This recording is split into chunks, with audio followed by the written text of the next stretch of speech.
brother, I mean, you've been right up in the mix. You've been in the industry as an active participant. Okay, world tours, you know, a million hours a day in the studio, the whole nine. Right. Okay, so now you're talking from the inside, not someone, you know, from the outside. So in his book, from the book Behold the Pale Horse, written by William Cooper, a former naval intelligence officer, in regards to a document concerning the American public, it states, diversion is the primary strategy. The simplest method for securing silent weapons and gaining is to keep the public undisciplined and ignorant of basic system principles while keeping them confused. And this is what these reality shows are doing. Confused about gender, confused about political, confused about your role. You understand what I'm saying? Confused about religion, confused about politics. It says keep them confused, disorganized, and distracted with matters of no real importance. Whereas the media, MEDIA, which stands for Multi-Ethnic Destruction in America, or Maniac European Devils in Action, keeps the adult population's attention diverted from real social issues and captivated by no matters of no real importance. It goes on to say, the schools keep the young public ignorant of real mathematics, real economics, real law, and real history. Entertainment is kept below the 6th grade level. When you start hearing songs like Laffy Taffy, and these kind of songs would hit your lower chakras and vibrate that negative energy, activating your pituitary gland, releasing those hormones. Now you got grown-ass men making songs for 12 and 13-year-olds. Teach, brother. I.e. Jay-Z. You understand what I'm saying? So the public is kept busy working, and the result is no time to think. And that's exactly what they produced. And they wrote about it inside of a book called the Tavistock Institute of Human Relations, Shaping the Moral, Spiritual, Cultural, Political, and Economic Decline of the United States by John Coleman. Now, John Coleman is the gentleman that wrote the Committee 300. And the Committee 300 is that organ that decide what the trends are going to be in the black community. So when you start seeing people wearing mohawks and tight pants and wearing 2 earrings and acting like women, that was manufactured and put among us. Teach, brother. Teach, brother. You understand what I'm saying? So we have to understand that. How they did it, they said they devised a system. And the aim of the 12 atonal system that they devised jointly by British intelligent operatives from Tavistock University or Tavistock Institute in England. They put these 12 tones among us, and created this thing, punk rock and this other uncontrollable music. Look up Operation Paperclip and it'll tell you all about it. But Adorno was a system of music that could program the mass music culture capable of eroding the morals of its listeners until they decline to a point where they will totally be degraded by it.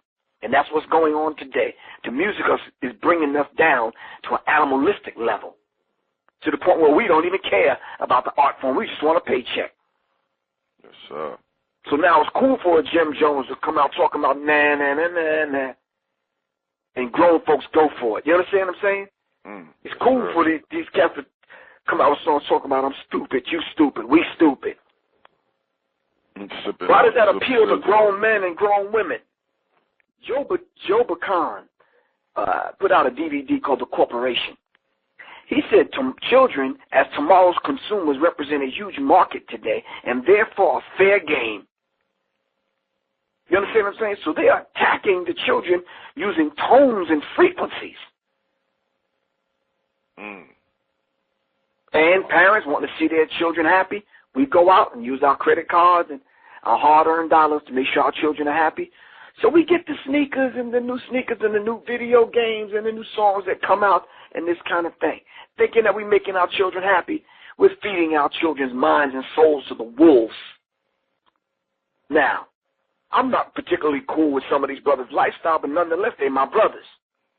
You understand what I'm saying? Yes, sir. We have to look at Damon Dash. We have to look at Suge Knight. We have to look at Irv Gotti. And we have to look at Jay Prince.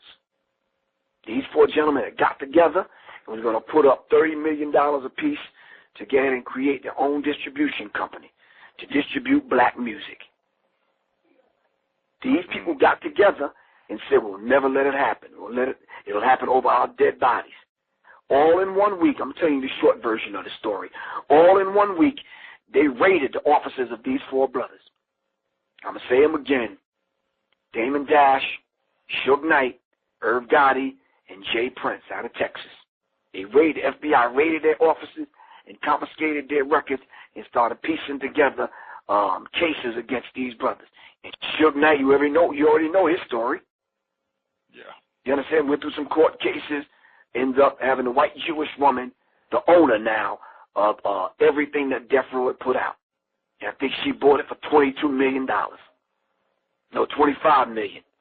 Ain't that something? 25. She owns the entire catalog. I'm going to have to get this woman's name so I can put it in my records. Irv Gotti, him and his brother, was brought up on charges, remember? Oh, yeah. Several years ago. And his thing was publicized because they raided his offices and tried to connect him to some mob ties and some drug dealing and that kind of thing. Thanks to your man, 50 Cent. We'll talk about that in a minute. And then Rap-A-Lot owner Jay Prince, who they connected to embezzling money and fraud and laundering money, this kind of thing.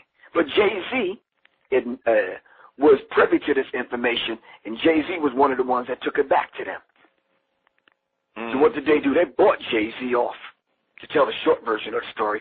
And each one of these individuals had to make a blood sacrifice. So let's take a closer look at this. Who did Damon Dash sacrifice? He sacrificed his fiance. Who was he engaged to at the time?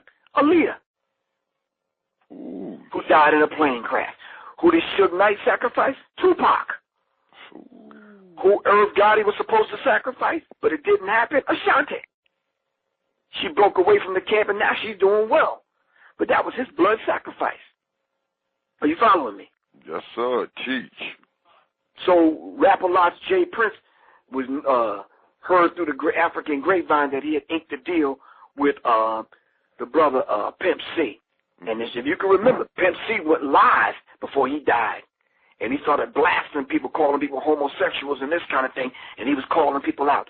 Shortly after that, they found him dead in a hotel. Overdose.